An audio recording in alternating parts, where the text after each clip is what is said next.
సుపరిపాలనలో సుందరిమణులు, అందాల మెక్కినటువంటి అందాల పోటీలు. ఇలా అందాల పోటీల్లో ఏమైపోయింది, ఇలా కొండ సురేఖ లాంటి వ్యక్తులు కానీ, ఇలా సీతక్క లాంటి వ్యక్తులు కానీ, ఇలా మంత్రులు కానీ ఏం మాట్లాడుతున్నారో వాళ్ళకి అర్థం లేని అటువంటి వ్యవస్థ ఉంది.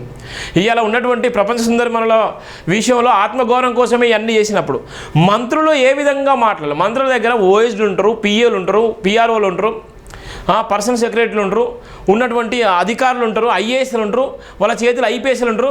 తెలంగాణ మహిళలు మాత్రం ఇవాళ వాళ్ళ గురించి ఏ విధంగా చెప్పాలో మంత్రులకు అవగాహన లేదు. కానీ ఇవాళ ఉన్నటువంటి భయంకరమైన పరిస్థితులను తీసుకొచ్చి ఇవాళ ఇబ్బంది పెట్టుకునే నేపథ్యం ఉంది. ఇంకో పక్కన ఏంటంటే ఇలా ఫ్రీ ఆర్టీసీ బస్సులు పెట్టిలు, మరి వాళ్ళు కూడా మహిళలే కదా, వాళ్ళు కొట్టుకొని వస్తున్నారు. వాళ్ళ గురించి మరి ఆత్మగౌరవం ఒక్కసారైనా ఇబ్బంది పడలేదా? తెలంగాణ మహిళలు ఆర్టీసీ బస్సులలో కొట్టుకొని వస్తున్నారు, ఇష్టానుసారంగా కొట్టుకొని సుందరిమణులకు కాలు మొక్కిస్తున్నారు. ఇలా తెలంగాణ ఆర్టీసీలో పోయేటువంటి మహిళలు ఇవాళ వాళ్ళంతా బడుగు బలైన వర్గాలు, వాళ్ళ కోసం ఫ్రీ బస్ పెట్టి వాళ్ళు కొట్టుకొని వచ్చే విధంగా ఇలా రేవంత్ రెడ్డి చేస్తున్నాడు. ఇలా సుందరిమణుల కోసమో కాళ్ళు మొక్కించేటువంటి ప్రయత్నం చేస్తున్నారు. చూడండి ఎంత ఘోరం. నిన్ననే చెప్పాను, నేను వార్త రాసిన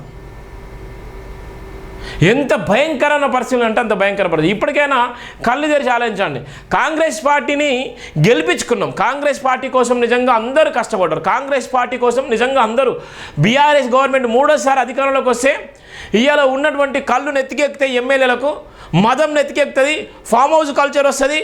ఇవాళ ఉన్నటువంటి నేపథ్యంలో చాలామంది ఇబ్బందులకు గురి చేస్తారన్న నేపథ్యంలోనే బీఆర్ఎస్ పార్టీకి ఓటేయకుండా కాంగ్రెస్ పార్టీకి డబ్బులు ఇచ్చినా అయ్యకపోయినా ప్రతి ఒక్క కార్యకర్త, ప్రతి ఒక్క వీర సైనికుల్లాగా ఆర్మీలో ఉండేటువంటి ఏ సైనికులు అయితే కష్టపడరు ఆ సైనికుల్లాగా ఇవాళ కాంగ్రెస్ పార్టీని భుజస్కంధాలపై మోసిళ్ళు. డబ్బులు పంచిపెట్టినా, బిర్యానీ పొట్లాలు ఇచ్చినా ఇయ్యకపోయినా కూడా కాంగ్రెస్ పార్టీని గెలిపించుకున్నారు. ఇలా కాంగ్రెస్ పార్టీని గెలిపించుకుంటే ఇలా మీరు చేసింది ఏముంది, ఇలా మీరు చేస్తుంది ఏముంది, మీ పరిపాలన ఏ విధంగా ఉంది? మీ పరిపాలన విషయంలో మీకు మీరే డబ్బులు ఇచ్చి రాపించుకొని మార్కులు వేసుకుంటే సరిపోతుందా? ఇలా వెలమ దొర చేసిందే రెడ్డి దొర చేస్తున్నాడు కదా, ఇక బీసీలు ఎవరు చేయలేరా? ఇక ఎస్సీలు అయితే పరిపాలనకు అసలుగా వాళ్ళు పరిపాలించలే అటువంటి భాగ్యం కూడా దొరకదా? ఇలా ప్రశ్నించే గొంతుకలు ఇలా జైబీఎం టీవీ ఛానల్ కన్నా ఎప్పుడైనా యాడ్స్ ఇచ్చారా? ఆ గవర్నమెంట్ ఇలా ఈ గవర్నమెంట్ ఇలా, ఎందుకంటే మనం ప్రశ్నించే గొంతుకులం. ఎందుకంటే దళిత బిడ్డ ఆర్థికంగా ఎదిగితే వాళ్ళకి ఎక్కడ ఇబ్బంది పడుతున్నాం. నిజంగానే దళిత మీడియా ఛానళ్ళకే నిజంగా యాడ్స్ ఇచ్చారా? ఎవరికి ఇచ్చారు? ఎన్ని కోట్ల రూపాయలు ఇచ్చారు? ఆర్టీఎస్ఏ మీ అందరూ నిజంగా ఇబ్బంది పడతారు. ఎన్ని కోట్ల రూపాయలు ఎవరెవరికి ఇస్తున్నారు? ఎంత భయంకరంగా అంటే అంత భయంకరంగా సుందరిమణుల కోసం కోట్ల రూపాయలు దారదత్తం చేస్తున్నారు, ఇష్టానుసారంగా చేస్తున్నారు. మళ్ళీ కాంగ్రెస్ పార్టీ అంటే మళ్ళీ ఓటు వేయకుండా తెలంగాణలో చేస్తున్నారు. కాంగ్రెస్ పార్టీ వామ్మో ఈ రేవంత్ పాలన అనే విధంగా చేసుకుంటున్నాడు.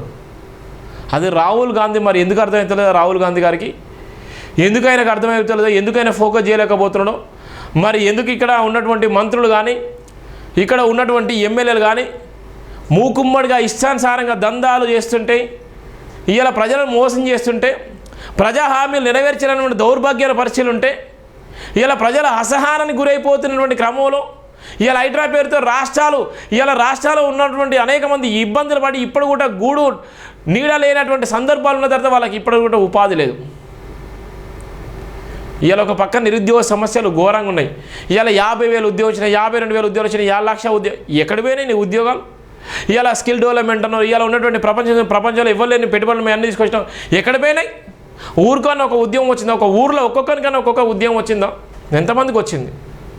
మండలంలో ఎంతమంది ఉద్యోగస్తులు చేరుతున్నారు? నీ ప్రభుత్వం వచ్చిన తర్వాత 18 ఏళ్ళ పరిపాలనలో ఎంతమంది చేరలేదు. కానీ ఇలా సుందరిమణుల కోసం ఇలా రెడ్ కార్పెట్ వేస్తున్నారు. సుందరిమణుల కోసం ఎక్కడికి పోయినా భారీ బందోబస్తు. ఇక ప్రపంచంలో ఇక మహిళలు లేనట్టుగా, మన భారతదేశంలో మన తెలంగాణలో మహిళలు లేనట్టుగా. ఏంది ఇది? ఎంత దారుణం ఇది? ఇగో చూడండి, వాళ్ళ కోసం రాసినట్టు ప్రధాన వార్త.